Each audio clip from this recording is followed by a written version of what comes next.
ليس لصفته حد محدود ولا نعت موجود ولا وقت معدود ولا أجل ممدود فطر الخلائق بقدرته ونشر الرياح برحمته وبطل بالسطور ميدان غرزه والصلاة والسلام على الرسول المصدق المصطفى الأمجد المحمود الأحمد أبي القاسم محمد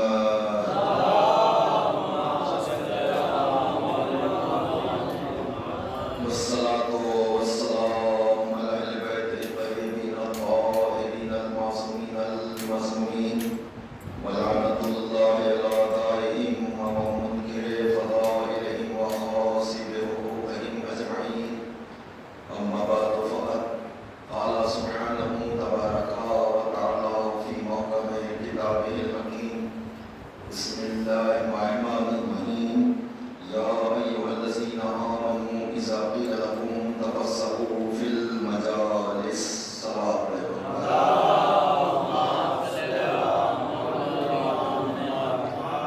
خداوند عالم والا ہے سورہ مجادلہ کی آیت نمبر 11 میں ارشاد فرما رہا ہے کہ ایمان لانے والوں نے تم سے کہا جائے کہ مجلس میں آنے والوں کو جگہ دو تو فافسحوا جگہ دے دیا کرو یرفع اللہ الذین آمنوا منکم تب تم ایسا کرو گے تو اللہ تمہارے درجات کو بلند کرے گا.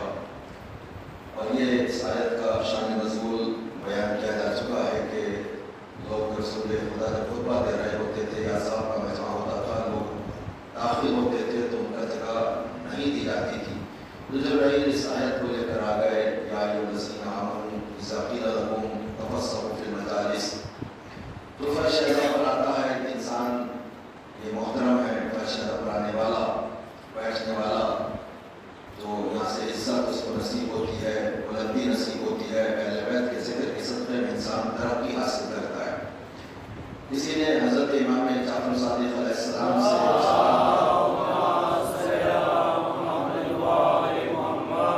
امام اپنے اصحاب کے درمیان بیٹھے ہوئے تھے تو ایک شخص کہنے لگا اسأل اللہ الجنہ بولا میں اللہ سے جنت کا سوال کرتا ہوں. تو امام اس کی طرف متوجہ ہوئے فرمانے لگے کہ انتم فی الجنہ تم تو پہلے سے جنت میں ہو تم یہ سوال مت کرو کہ میں اللہ سے جنت کا سوال کرتا ہوں تم تو پہلے سے جنت میں ہو.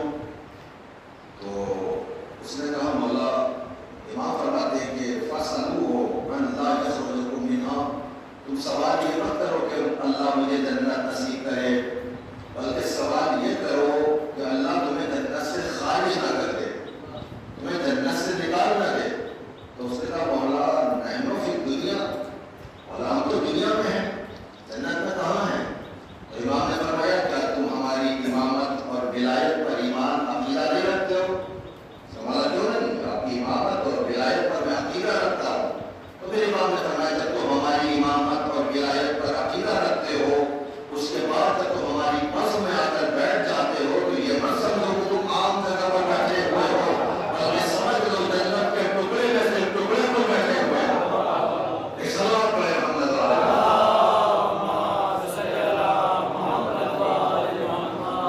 رسول خدا فرماتے سارعوا الی ریاض الجنہ جنت کے باغوں کی طرف دوڑو تیزی دکھاؤ جلدی کرو.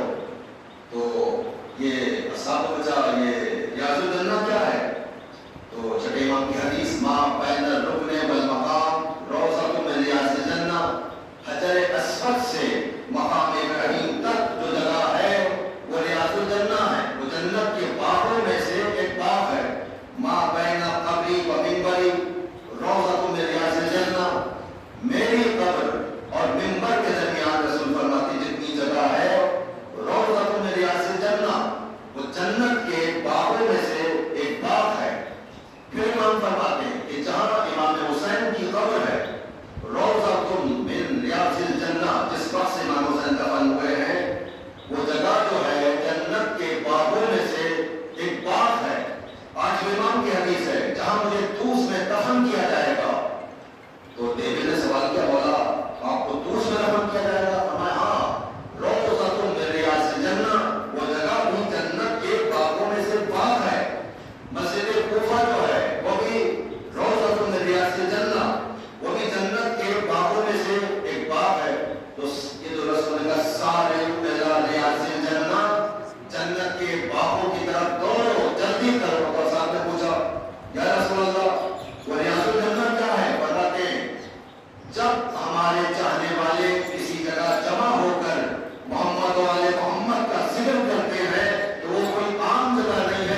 پڑھتے ہو؟ ہاں پڑھتا ہوں.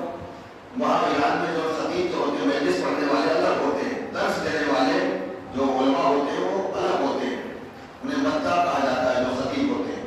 تو یہ سب پوچھا کہ کوئی عورت نے کہ کیا آپ مجلس پڑھتے ہیں؟ تو کہاں پڑھتا ہوں.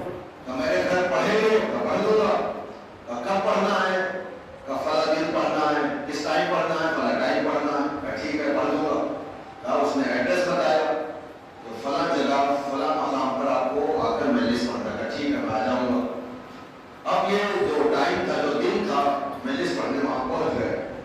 دیکھا وہاں کوئی مجمع ہی نہیں ہے, کوئی انتظام ہی نہیں مجلس کا. پوچھا مجلس کہاں ہونا ہے؟ تو مجمع تو ہے نہیں. کہا مجمع نہیں ہے, میں نے اپنے سننے کے لیے بلایا ہے, اب میرے لیے مجلس پڑھیے. تو آیت اللہ اشتہادی نے سوچا بھائی جب میں مجلس پڑھتا ہوں تو ہزاروں کا مجمع ہوتا ہے, لوگ نعرے لگاتے ہیں, صلوات بھیجتے ہیں, ایسے بڑھیا کے سامنے کیا مجلس پڑھوں. خیر لوگوں نے مجلس پڑھی, مجلس پڑھ کے اتر آئے. آدھا گھنٹہ مجلس پڑھی, اتر آئے. جب جانے لگے تو اس بوڑھی عورت نے انہیں ایک لفافہ بھی دیا, تھوڑا سا معمولی سا ہدیہ بھی دیا, اور واپس آ گئے. جب واپس آ گئے تو جب آنے لگے تو بڑھیا نے کہا ایک مجلس مجھے اور پڑھوانا ہے. ایک اور پڑھوانا ہے؟ کہاں؟ ٹھیک ہے پڑھ دوں گا. کب پڑھوانا ہے؟ جمعرات کو. ٹھیک ہے. اب یہ آ گئے, سوچنے لگے. جمعرات کا دن آیا, سوچنے لگے اس بڑھیا کے سامنے کیا مجلس پڑھنے جاؤں. اور کہہ رہی بڑھیا ٹالتے رہے, چلو شام کو چلا جاؤں گا, دوپہر کو چلا جاؤں گا. دوپہر ہو گئی, شام ہو گئی, ٹالتے رہے, ٹالتے ٹالتے نہیں گئے. پھر حرم میں آئے, زیارت کر رہے تھے, آج امام کی زیارت, دعا پڑھ رہے تھے, زیارت پڑھ رہے تھے. پڑھتے پڑھتے بزرگی کے عالم میں چلے گئے. دیکھا امام حسین آئے اور فرمایا اشتہادی تو بہت بڑے ہو گئے ہو, اس بڑھیا کے گھر مجلس پڑھنے نہیں گئے. اب یہ متوجہ ہوئے کہ امام حسین ناراض ہے. تو مولا معاف فرمائیے گا, مجھ سے غلطی ہو گئی ہے اور پہلی غلطی ہے, معاف کر دیجیے گا مولا. دیکھا امام ناراض ہیں. دیکھیے ماں باپ جب ناراض ہوتے ہیں اپنی اولاد پر تو ڈانٹتے ہیں ان کو. اشتہادی سے امام حسین محبت کرتے ہوں گے, جب یہ متوجہ کر دیا ابھی جلدی سے اٹھے, فوراً مجلس پڑھنے پہنچے. جب مجلس پڑھنے پہنچے تو دیکھا کہ وہ بوڑھی عورت جو ہے بیٹھی ہوئی رو رہی ہے. کہنے لگی کیا تم امام حسین کی ٹاٹ سننے کے بعد آئے ہو؟ تو مجلس کا بیان مجمع نہیں ہوتا ہے, سننے والا ایک ہو یا ہزار لوگ ہو کوئی فرق نہیں پڑتا, وہ خلوص دیکھتے ہیں. اس اللہ پڑھے محمد والے.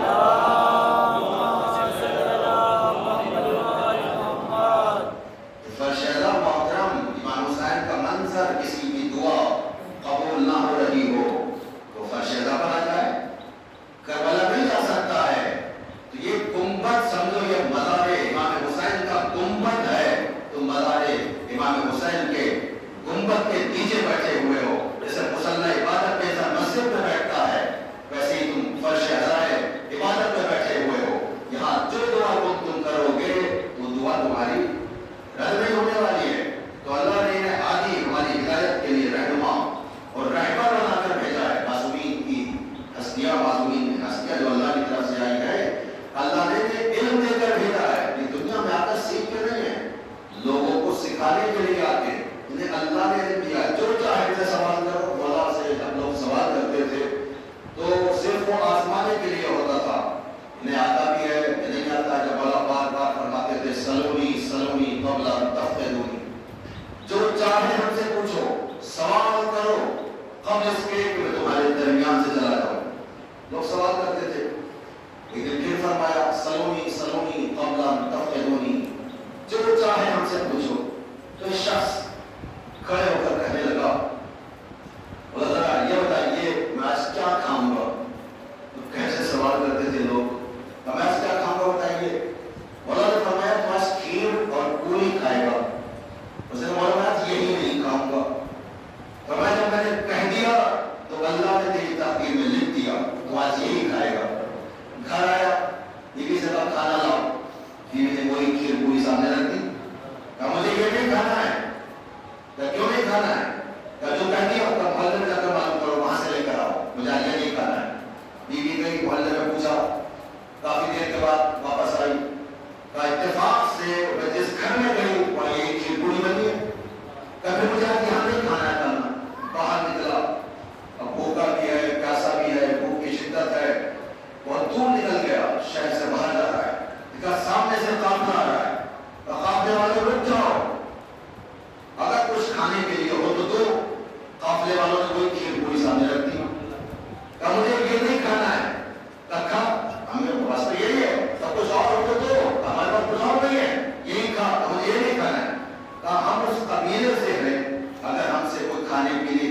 مانگے اور وہ نہ کھائے تو ہم اسے مار پیٹ کے کھلاتے ہیں. کھائے سے اب وہ اٹھنا چاہتا ہے, کھا, میں نہیں کھاؤں گا, کھانا پڑے گا تجھے, کھا اس کو. کھایا, اس نے مارے بھی کھائی, پھر پٹا کے کھا کر آ گیا, مسجد میں گرایا. مولا نے پوچھا کیا کھا کے آیا؟ کہا وہ نہیں کھایا جو آپ نے کہا تھا. کھایا بھی وہی اور مار بھی کھائی. اگر کھا لیتا جو میں نے کہا تھا تو مارنا تھا, مار نہ کھاتا. اب مار بھی کھائی اور جو میں نے کہا تھا وہ بھی کھایا. تو نے جھٹلانا چاہا تھا. ہم نے جو کہہ دیتے ہیں ویسا ہی ہوتا ہے. کوئی سوال کیا, سوال کر ان سے پوچھو. انہوں نے ہر دور کے انسان کو چیلنج کیا.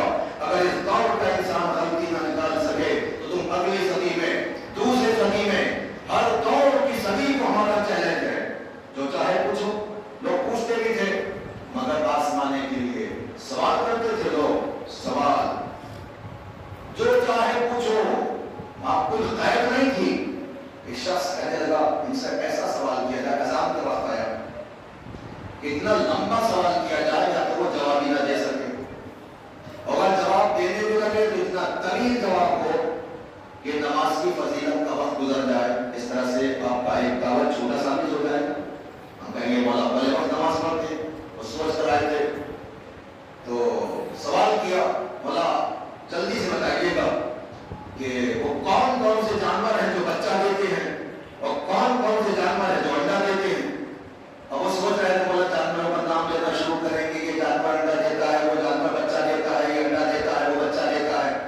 مولا نے ایک جملے میں ارشاد فرمایا, فرماتے ہیں جن جانوروں کے کان ظاہر ہوتے ہیں, دکھائی دیتے ہیں, وہ بچہ دیتے ہیں, اور جن جانوروں کے کان ظاہر نہیں ہوتے وہ انڈا دیتے. میں جاؤ, جا کر سال بھر تک تحقیق کر کے مجھے بتانا کہ جواب صحیح ہے یا نہیں ہے. وہ تو سوچ رہے تھے شاید بہت تفصیلی جواب ہوگا. اور وہ لوگ چلے گئے. سال پورا ہوا, دیکھتے رہے, کوئی فرق نہیں پایا. سال پورا ہوا, آ کر کہنے لگے مولا بالکل آپ نے صحیح فرمایا تھا, آپ کا ارشاد بالکل درست تھا. پھر مولا نے فرمایا سنو, جو جانور غذا چبا کر کھاتے ہیں وہ بچہ دیتے ہیں, اور جو جانور بغیر چبائے ثابت دانے نکل جاتے ہیں وہ انڈا دیتے ہیں. پھر فرمایا جاؤ سال بھر تک دیکھ کر بتانا کہ جواب صحیح ہے نہیں. تو چلے گئے. سال پورا ہوا, مولا آپ کا ارشاد بالکل درست ہے, بالکل آپ نے صحیح فرمایا. پھر فرمانے لگے, فرمایا سنو, جو جانور اپنے بچوں کو کھلاتے ہیں یعنی ان کے منہ میں غذا ڈالتے ہیں وہ انڈا دیتے ہیں, اور جو جانور اپنے بچوں کو دودھ پلاتے ہیں وہ بچہ دیتے ہیں. پھر فرمایا کہ جاؤ سال بھر تک دیکھ کر بتانا. تو لوگ کہتے ہیں مولا کہاں تک ہم دیکھتے رہیں گے, آپ کا ارشاد بالکل درست ہوتا ہے. تو پھر آپ نے فرمایا اگر تم قیامت تک اسی طرح سے سوالات کرتے رہو گے تو ہر دفعہ نیا جواب دیتا رہوں گا. ایک سوال پڑے محمد ہے,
حسین منی وانا من الحسین، حسین مجھ سے ہیں اور میں حسین سے ہوں۔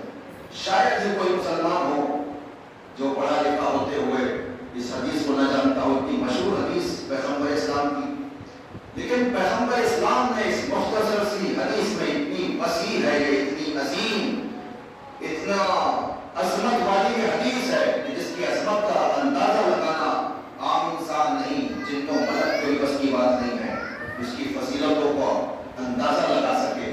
پیغمبر اسلام نے مختصر سے جملے میں فضیلتوں کو سمیٹ دیا ہے۔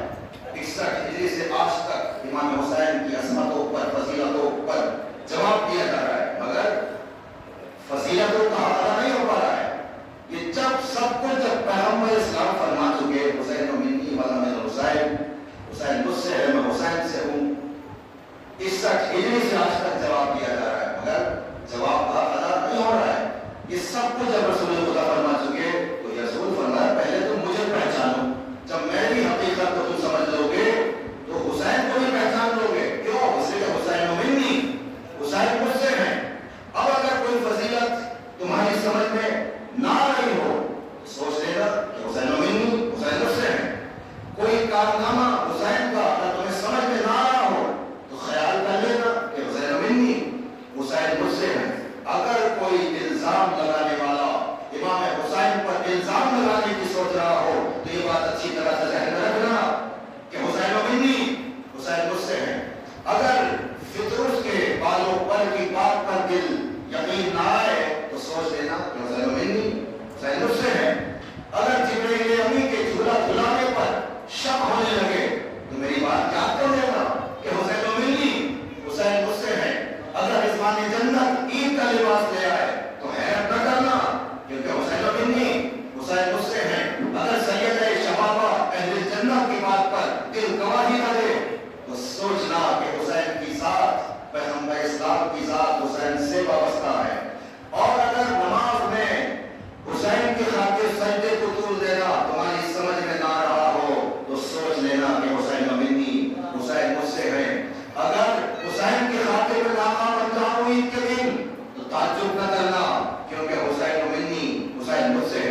وصیت خدا کے مطابق ہوتا ہے، ہمیں ان کی اطاعت کرنا ہوتی ہے۔ امام وہ کرتا ہے جو اللہ چاہتا ہے، جو اللہ کی مرضی ہوتی ہے۔ امام حسین کا قیام حق کے لیے قیام تھا، اس لیے قیام تھا کہ حق بیان ہو، حق پر عمل ہو، دین بیان ہو۔ دین حسین ہے، دین بیان ہو۔ جب دین بیان ہوگا، دین پر عمل ہوگا، جب زندگی میں بدلاؤ آتا ہے، تب زندگی میں سدھار آتا ہے۔ امام حسین کی ساری کوششیں جو تھی دین کو بچانے کے لیے تھی، اور مطلب تم دیکھ نہیں رہے حق پر عمل نہیں کیا جا رہا ہے، باطل سے روکا نہیں جا رہا ہے۔ اريد ان امر بالمعروف، میں چاہتا ہوں کہ امر بالمعروف کیا جائے، برائیوں سے روکا جائے۔ امام چاہتے ہیں، امام کیا چاہتے ہیں؟ اچھائیوں کا حکم دیا جائے۔ دیکھیں ہم بہت کچھ امام سے چاہتے ہیں، لیکن امام ہم سے کیا چاہتے ہیں؟ ہمیں وہ بھی تو کرنا ہے۔ ہم بہت کچھ چاہتے ہیں امام سے، اور سب کچھ ہمیں امام ہی سے ملتا ہے۔ جو کچھ بھی ہمارے پاس ہے وہ امام کا صدقہ ہے، اور جو کچھ بھی ہم اللہ کی راہ میں دے رہے ہیں وہ انہیں کا دیا ہوا ہے۔ جو دے رہے ہیں وہ بہت کم ہے، جو ان کی عطا ہے وہ بہت زیادہ ہے۔ اس کا اندازہ انسان اس دنیا میں کبھی نہیں لگا سکتا۔ امام حسین کی بارگاہ میں کیا کتنا عطا کرنے والے ہیں، ان کی عطا کا انداز کیا ہوتا ہے۔ دیکھیے امام حسین کی بارگاہ میں آتا ہے ایک شخص، اور آنے کے بعد کہتا ہے، حضرت رسول آپ کے نانا کی حدیث ہے کہ اگر کسی کے حالات خراب ہو جائے اور کسی پر ایسا وقت آ جائے اسے کسی کے سامنے ہاتھ پھیلانا پڑے، تو میرے مولا آپ کے نانا نے فرمایا ہے اپنا سوال ایسے انسان کے سامنے پیش کرنا کہ جو شریعت کا جاننے والا بھی ہو، شریعت پر عمل کرنے والا بھی ہو۔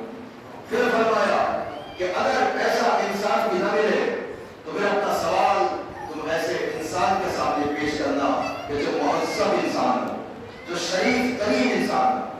پھر فرماتے کہ اگر ایسا انسان بھی نہ ملے تو اپنا سوال تم ایسے انسان کے سامنے پیش کرنا کہ جو حسین و جمیل ہو، حسین و جمیل انسان ہو۔ تو اے میرے مولا کہ تینوں باتیں آپ کی ذات میں جمع ہیں، نہ آپ سے زیادہ کوئی عالم شریعت ہو سکتا ہے اور نہ پابند شریعت ہو سکتا ہے جو منبر سے بیٹھ کے کہہ رہا ہو سلونی سلونی قبل ان تفتدونی، جو چاہے ہم سے پوچھو، اس سے زیادہ عالم شریعت کون ہو سکتا ہے؟ اور مولا آپ سے زیادہ کوئی شریف بھی نہیں ہو سکتا، اس لیے کہ جس کے آبا و اجداد نے حیوانوں کو انسان، انسانوں کو مسلمان، مسلمان سے سلمان بنایا ہو، اس سے زیادہ شریعت کون ہوگا؟ اور اے میرے مولا آپ سے زیادہ کوئی حسین و جمیل بھی نہیں ہو سکتا، اس لیے کہ جو جنت کے جوانوں کا سردار ہو اس سے زیادہ حسین و جمیل کون ہو سکتا ہے؟ تو میرے مولا تینوں باتیں آپ کی ساتھ میں جمع ہیں۔ میں عرب کے تمام دولت مند گھرانوں کو چھوڑ کر آپ کے دروازے پر آیا ہوں، آپ میرے سوال کو پورا فرمائیے۔ امام فرماتے بندہ خدا اگر تو نے طلب کرنے میں ہمارے نانا کے فرمان پر عمل کیا ہے تو ہم بھی تجھے عطا کرنے میں اپنے نانا ہی کے فرمان پر عمل کریں گے۔ ہمارے نانا نے فرمایا ہے اگر کسی کی مدد کرنا چاہو، کسی کو کچھ عطا کرنا چاہو تو اس کا علم، اس کی عقل دیکھ لو، کتنا علم ہے، کتنی عقل ہے، اسی کے مطابق اسے عطا کرو۔ لہذا ہم تجھ سے سوال کرتے ہیں، اگر تو نے ہمارے سوال کا صحیح جواب دے دیا تو پھر تجھے امامت کی بارگاہ سے اتنا ملے گا کہ تنہا تیری ہی زندگی نہیں، تیری نسل سے قیامت تک کے لیے غریبی کے تھپڑ کو بجا دیا جائے گا۔ اس نے ہاتھ جوڑنے کے بعد کہا مولا آپ جیسا امام، خطیب منبر سلونی کا فرزند مجھ سے کوئی سوال کرے اور میں اس کا صحیح جواب دے پاؤں، اور یہ تو بڑا مشکل مسئلہ ہے، لیکن میرے مولا اگر آپ کی خوشی اسی میں ہے مجھ سے کچھ معلوم کرے تو مولا امر فرمائیے، اگر جواب معلوم ہوگا تو میں عرض کر دوں گا، نہیں معلوم ہوگا تو یہ دولت دنیا کے ساتھ ساتھ دولت علم کی بھیک بھی کہیں سے لے لوں گا۔ اس لیے یہ درد وہ ہے جہاں سے کوئی خالی ہاتھ نہیں پلٹتا ہے، دولت دنیا بھی نہیں کہیں ملے گی، دولت علم بھی نہیں۔ مولا معلوم کیجیے آپ کیا معلوم کرنا چاہتے ہیں؟ امام نے فرمایا بندہ خدا ذرا یہ بتا کہ کسی بھی سماج میں، معاشرے میں انسان با عزت زندگی کیسے گزار سکتا ہے؟ اس نے کہا مولا انسان کی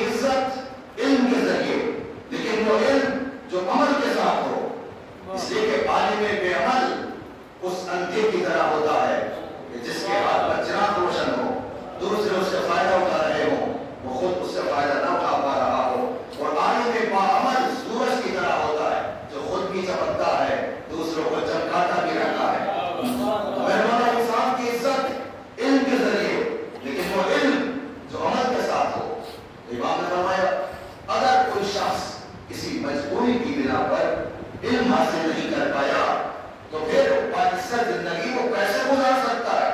اس نے کہا پھر دولت ہو لیکن سخاوت کے ساتھ، اس میں بخیل دولت مند گھر کے چراغ کی طرح ہوتا ہے جس کی روشنی محدود ہوتی ہے، وہ سخی دولت مند گلاب کے پھول کی طرح ہوتا ہے جو خود بھی مہکتا ہے دوسروں کو مہکاتا بھی رہتا ہے۔ میرے والا انسان کی عزت علم کے ذریعے، لیکن وہ علم جو عمل کے ساتھ ہو، پھر دولت ہو لیکن سخاوت کے ساتھ ہو۔ پھر امام نے فرمایا اگر کوئی شخص صاحب علم بھی نہیں ہے، صاحب مال بھی نہیں ہے، تو پھر وہ باعزت زندگی کیسے گزار سکتا ہے؟ اس نے کہا مولا پھر غریبی ہو لیکن صبر کے ساتھ۔ اس لیے کہ آپ کے بابا کے سامنے جب ایک کہنے والے نے کہا تھا، اچھی بات کہی تھی کہ ثواب کی نیت سے کسی مالدار کا کسی غریب کو کچھ دینا یہ بہت بہترین عمل ہے، تو امام نے فرمایا ہاں بات اچھی کہی ہے لیکن ہم اس کے اوپر خلاف کہیں گے، وہ تمہیں ماننا پڑے گا، ہماری بات بہتر ہے۔ ہمارا اتنے اچھے جملے کے بعد آپ کچھ فرمائیں اور پھر بھی کلام کی برتری رہے، تو امام نے فرمایا پھر معصوم اور غیر معصوم کے کلام میں کیا فرق رہ جائے گا؟ دوبارہ کہو کہنے والے نے کیا کہا تھا؟ مولا کہنے والے نے کہا تھا کہ ثواب کی نیت سے کسی مالدار کا کسی غریب کو کچھ دینا یہ بہت بہترین عمل ہے۔ امام نے فرمایا ہمارا نظریہ سنو، اللہ کی مدد پر بھروسہ رکھتے ہوئے کسی غریب کا کسی مالدار کے سامنے ہاتھ نہ پھیلانا یہ سب سے بہتر عمل ہے۔ امام نے صرف درہم و دینار ہی سے غریبی کو دور نہیں کیا، اہل بیت صحابت کی ان معراجی منزلوں پر ہیں جنہوں نے ذہن انسانی سے احساس غربت کو مٹایا ہے۔ یہ سوال پڑے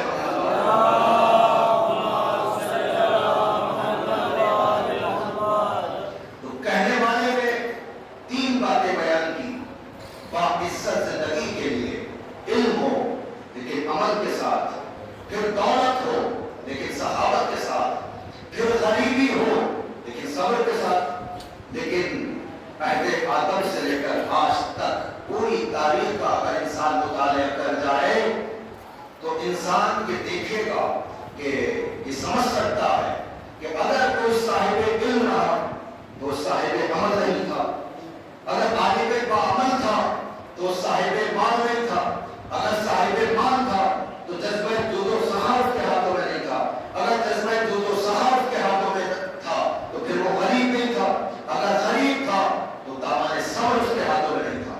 لیکن خانوادہ اہل بیت وہ خانوادہ ہے جہاں تینوں باتوں کی تعلیم پائی جاتی ہے، نہ ان سے زیادہ کوئی صاحب علم ہو سکتا ہے۔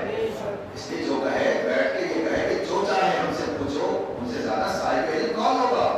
اور ان سے زیادہ کوئی صاحب عمل بھی نہیں ہو سکتا۔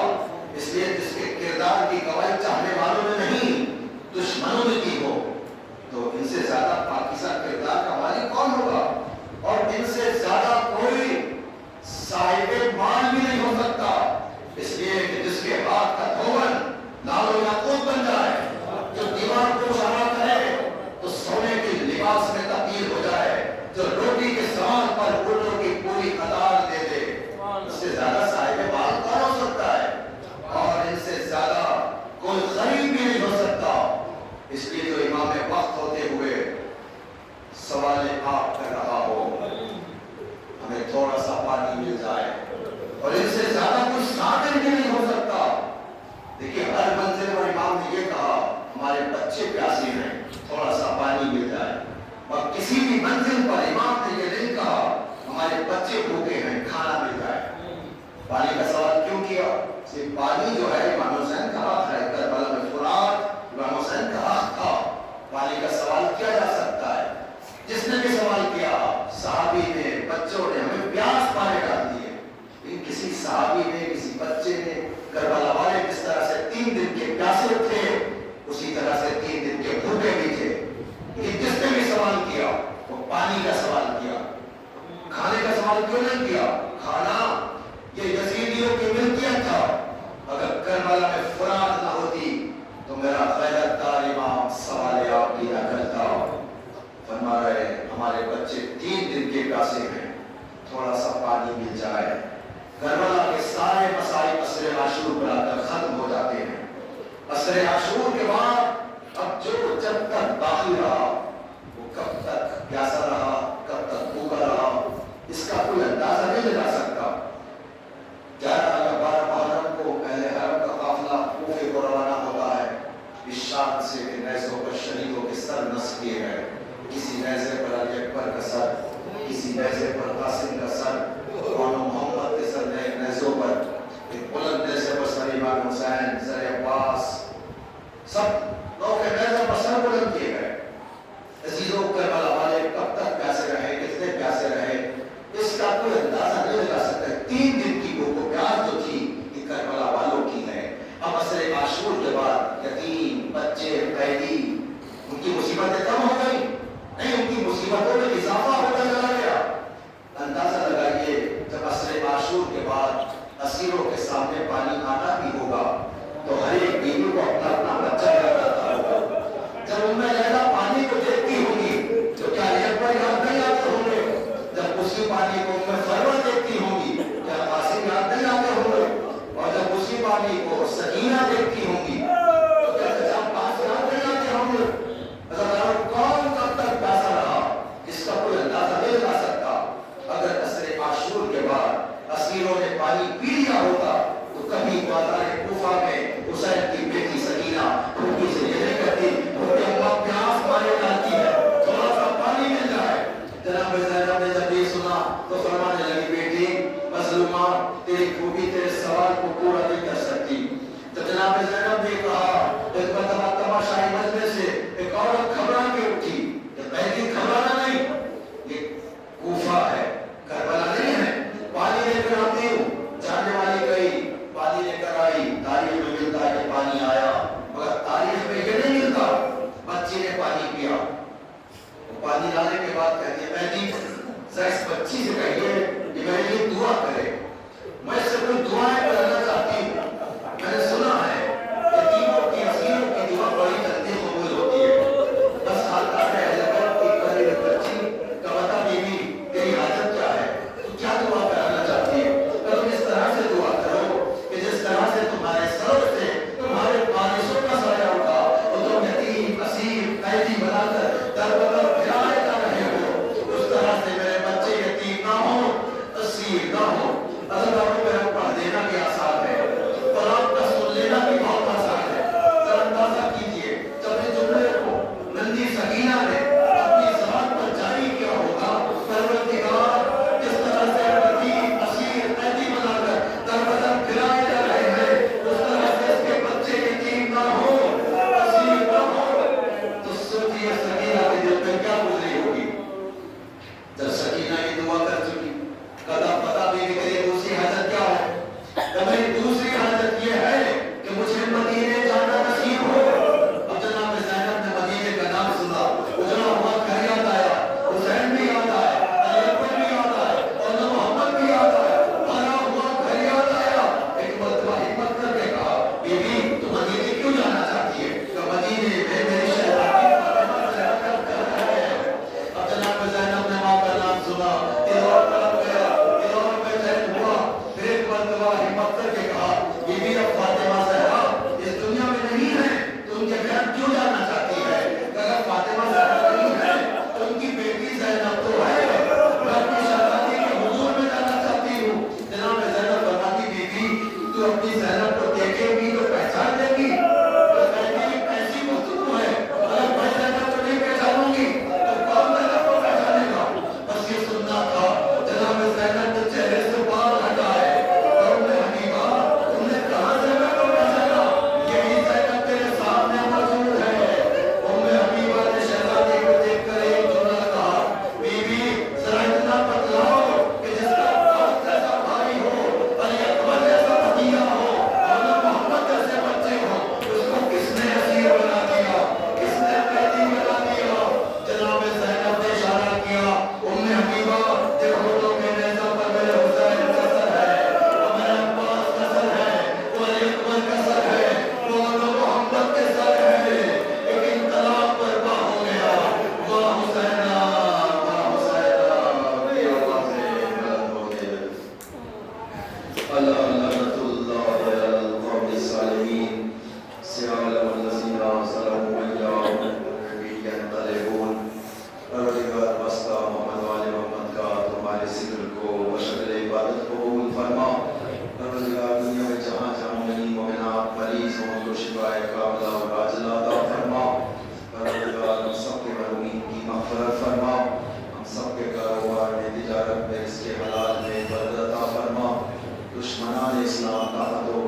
معروف فرما، ہم سب کو حج و کربلا کی زیارت سے مشرف فرما، پروردگار ہم سب کو صحیح معنی میں امام حسین کا دیدار بن کر زندہ رہنے کی توفیق عطا فرما۔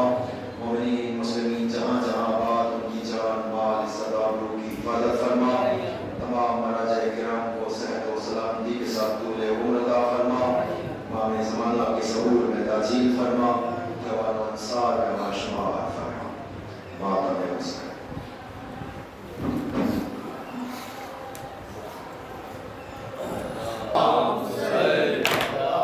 Say, Mom, say,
تشنا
نساء العالمین.